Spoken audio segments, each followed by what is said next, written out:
Here we are back at El Pescador again. Beautiful rooms. Nice decorations. We have an original by this artist. Nice big double bed, and let's take a look around. Storage, a bathroom area, great big shower, refrigerator, the usual, some nice towels, and coffee for the morning. Like we said before, these rooms tend to be a little noisy, but they're sure pretty. On the dock in Pescador right now, the whole thing was destroyed by the hurricane, so they've built a new one. We're not anticipating catching anything out here, but you never know. Water's a little shallow here. We'll give it a try. See people on tops. My phone, sunglasses, and a rum and coke. And here's the adder. And we always post videos of these trips, except for guys from Alaska passing by. Obviously a new development going here called the Wyndham Grand. It's amazing the construction techniques they use. It does look third worldish, but it seems to work because everybody that's putting some big building up seems to do it this way. It's fascinating that they can still put up these big new resorts. Look at that thing in the background. That's when it's finished. This is where our fishing expedition is going to start this year at El Pescador. Headed out through the mangroves across the street behind the resort, and we're going to get down here, and hopefully we do. Looks like we got our little canoe set up here. Oh, wonderful. Wonderful. Except the wrong paddle. It's a fascinating way to get into a giant lagoon, but we're sneaking out through these little mangroves, this little alley here, and pretty soon we'll be out where we can maybe catch a fish or two. You never know.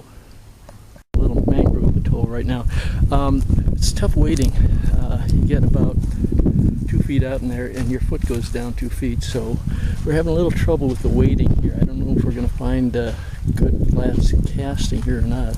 This looks a little bit decent, so we're casting into wind. I'm not sure what's going to happen here, but these flats are enormous. I guess they're 10,000 acres of them. So far we haven't had any luck. I've had a few strikes and that's it.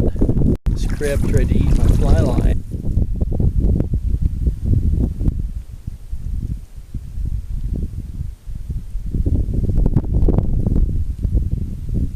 What I have on, but it's a fish, and it's been a long time coming. I found a blue hole. They're really hard to find. This is something where they've done some excavation work or something, but we don't know what. It looks like it's going to be a barracuda. I bet it is. Yep, and he swallowed it. No, he didn't swallow it. Bless you. Thank you. You've made my morning already. What do we have here? Oh, it's a snapper, but I'll take anything. Thank you, Mr. Snapper.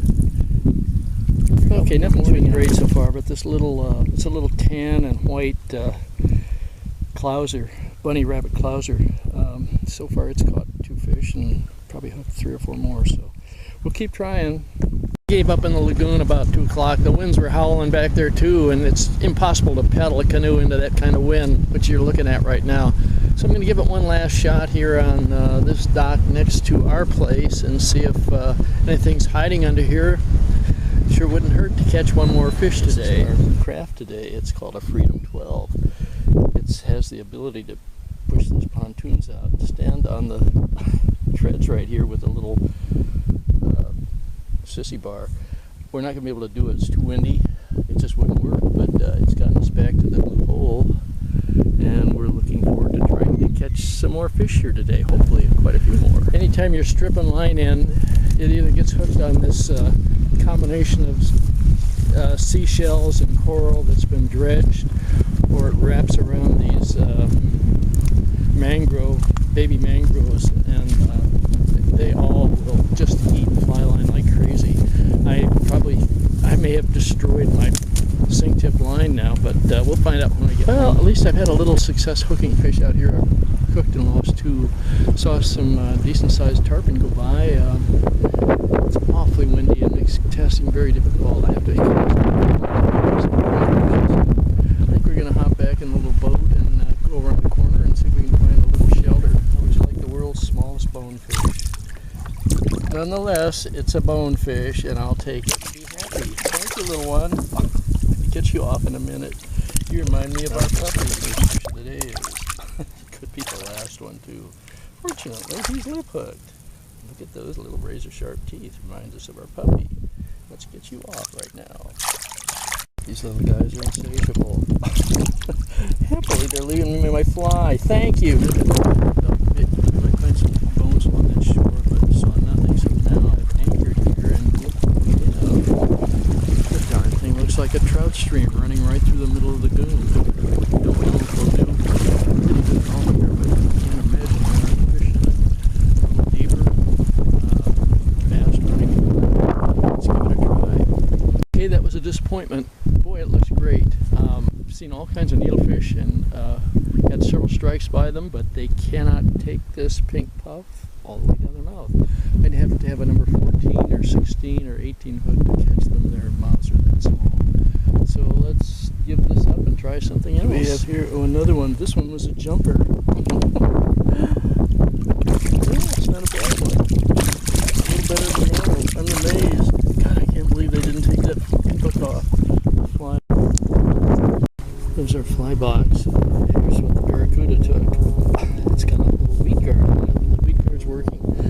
We're doing the blind squirrel kind of thing this afternoon. If you're a golfer, you'd understand what that means. Otherwise, I don't think we'd catch a darn thing. But every so often, even us blind squirrels